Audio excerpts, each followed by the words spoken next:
ಶರಣಬಂಧುಗಳೇ ನಮಸ್ಕಾರ. ದಿನಕ್ಕೊಂದು ವಚನ ಮತ್ತು ಅದರ ಆಳವಾದ ಅರ್ಥವನ್ನು ಪರಿಚಯಿಸುವ ದಾರಿದೀಪ ಟಿವಿಯ ಈ ಪವಿತ್ರ ಕಾರ್ಯಕ್ರಮಕ್ಕೆ ನಿಮಗೆ ಹಾರ್ದಿಕ ಸ್ವಾಗತ. ಇಂದಿನ ವಿಷಯ ಶ್ರೀ ಸಿದ್ದರಾಮೇಶ್ವರರ ವಚನ ಮತ್ತು ಅದರ ಆಳವಾದ ಅರ್ಥವನ್ನು ತಿಳಿಯೋಣ ಬನ್ನಿ. ಅಂಗನೆಯರು ಮೂವರ ಸಂಗವ ಮಾಡಿದ ಕಾರಣ ಈತರ ಸಂಘಕ್ಕೆ ಸಮನಿಸದಾದೆ. ಅಂಗನೆಯ ಮೂವರನೊಂದು ಮಾಡಿ ಕೂಡಿದಡೆ ಲಿಂಗ ನೀನಾದೆ ಕಪಿಲ ಸಿದ್ಧ ಮಲ್ಲಿಕಾರ್ಜುನ.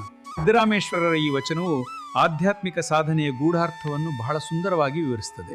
ಇಲ್ಲಿ ಅಂಗನೆಯರು ಎನ್ನುವ ಪದವನ್ನು ಲೌಕಿಕ ಸ್ತ್ರೀಯರೆಂದು ಭಾವಿಸದೆ ನಮ್ಮ ಒಳಗಿರುವ ಶಕ್ತಿಗಳ ಸಂಕೇತವಾಗಿ ನೋಡಬೇಕು. ಇಲ್ಲಿ ಮೂವರು ಅಂಗನೆಯರೆಂದರೆ ನಮ್ಮ ದೇಹದಲ್ಲಿರುವ ಇಚ್ಛಾಶಕ್ತಿ, ಜ್ಞಾನಶಕ್ತಿ ಮತ್ತು ಕ್ರಿಯಾಶಕ್ತಿ. ಇವುಗಳನ್ನು ಸಂಕಲ್ಪ, ಅರಿವು ಮತ್ತು ಮಾಡುವಿಕೆ ಎಂದು ಕರೀಬಹುದು. ಈ ಮೂರು ಶಕ್ತಿಗಳ ಪ್ರಭಾವಕ್ಕೆ ಒಳಗಾಗಿ ಮನುಷ್ಯ ಲೌಕಿಕ ಜಗತ್ತಿನಲ್ಲಿ ಸಿಲುಕೊಂಡಿರ್ತಾನೆ.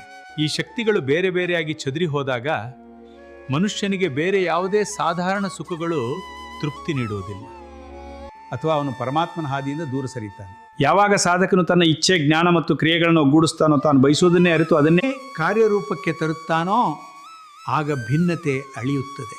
ಈ ಮೂರೂ ಶಕ್ತಿಗಳು ಒಂದಾಗಿ ಲಯವಾದಾಗ ಸಾಧಕನು ತಾನೇ ದೈವ ಸ್ವರೂಪಿಯಾಗುತ್ತಾನೆ.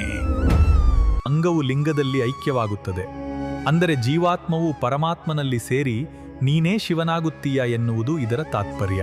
ನಮ್ಮ ಆಲೋಚನೆ, ಅರಿವು ಮತ್ತು ಕೆಲಸಗಳು ಬೇರೆ ಬೇರೆ ಆಗಿರದೆ ಶಿವನ ಸಾಕ್ಷಾತ್ಕಾರಕ್ಕಾಗಿ ಒಂದಾದಾಗ ಮಾತ್ರ ಮನುಷ್ಯನು ದೈವತ್ವವನ್ನು ಏರಲು ಸಾಧ್ಯ ಎಂಬುದನ್ನು ಸಿದ್ದರಾಮೇಶ್ವರರು ಇಲ್ಲಿ ಮನವರಿಕೆ ಮಾಡಿಕೊಟ್ಟಿದ್ದಾರೆ. ಈ ವಿಡಿಯೋ ನಿಮಗೆ ಇಷ್ಟವಾದರೆ ದಯವಿಟ್ಟು ದಾರಿದೀಪ ಟಿವಿ ಚಾನಲ್ಗೆ ಲೈಕ್ ಮಾಡಿ, ಶೇರ್ ಮಾಡಿ ಮತ್ತು ಸಬ್ಸ್ಕ್ರೈಬ್ ಮಾಡಿ. ಇನ್ನಷ್ಟು ಉತ್ತಮ ಚಿಂತನೆಗಳು ಮತ್ತು ಪ್ರೇರಣಾದಾಯಕ ವಿಷಯಗಳೊಂದಿಗೆ ಮತ್ತೆ ಭೇಟಿಯಾಗೋಣ. ಶರಣು ಶರಣಾರ್ಥಿಗಳು.